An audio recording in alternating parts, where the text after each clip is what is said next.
Here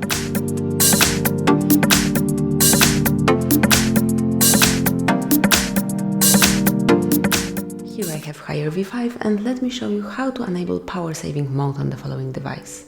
So at the very beginning, open the settings, then find and select battery, and here, simply by tapping on this icon, you can enable intelligent power saving standby. So just click here, and that's it. You can also turn on the battery percentage display if you'd like to see how many percent your battery has. And that's it. If you would like to switch off intelligent power saving standby, just tap on the same icon as previously.